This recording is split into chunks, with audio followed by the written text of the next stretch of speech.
Alan, last night you and I went to a Den of Thieves 2 Pantera.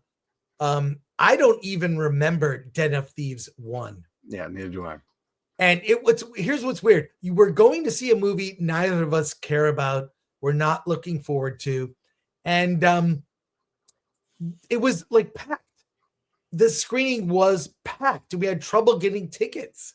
It's weird. We saw the very first screening at 6:00.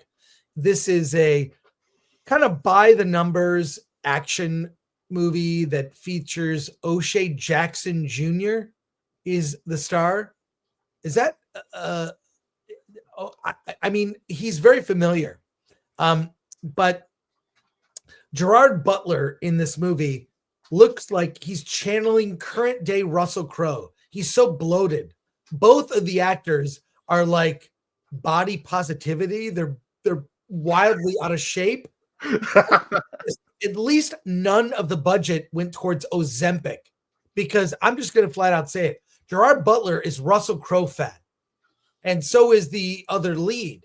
And it's actually distracting at times because they're doing these stunts. Okay, Gerard Butler plays a cop, and O'Shea Jackson is like a heist. He's leading up a heist, and Gerard Butler kind of endears him and gets involved, right? So he's the plant, and well,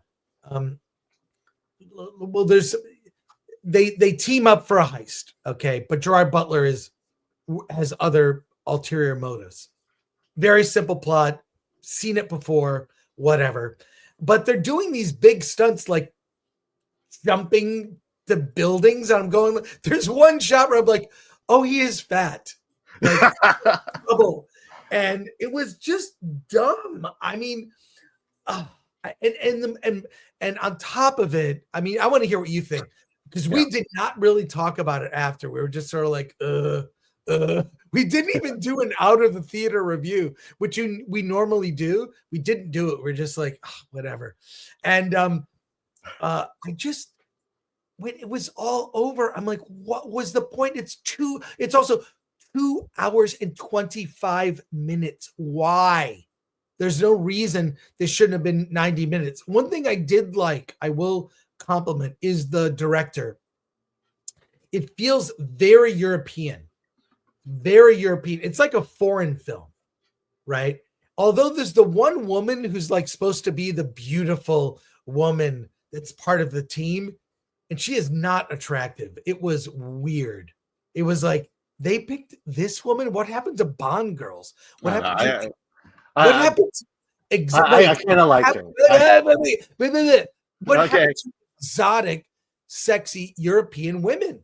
This movie didn't have it. It was like the casting director was like an alien that didn't know what good-looking humans looked like. And Gerard Butler, God, has he let himself go? He is let himself go Russell Crowe style. So this movie I can't recommend it, in spite of the fact that I kind of like the European feel. There's nothing woke about it, by the way. It's just a bad action movie. But my God, I just felt like after we walked out, I was just like, whatever. What are your thoughts, Alan? Yeah, first of all, the writer-director is American. It had a European feel. I mean, it's not yeah, it's set in France. Yeah. It's not the 2.5 hours long. It needed to be cut by an hour. Basically, there's an action scene in the beginning that kind of sets up the heist that's going to occur. Then you have the heist and then a car chase. That's pretty much, if you just cut everything out other than those three things, you probably have a good time.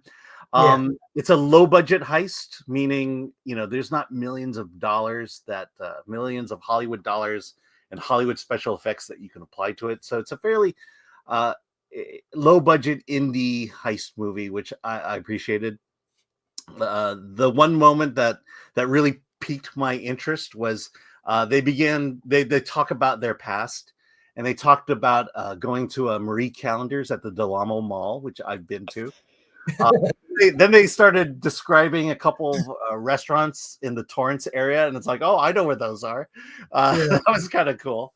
But not having any memory or knowledge of the first one, it's just like it was okay.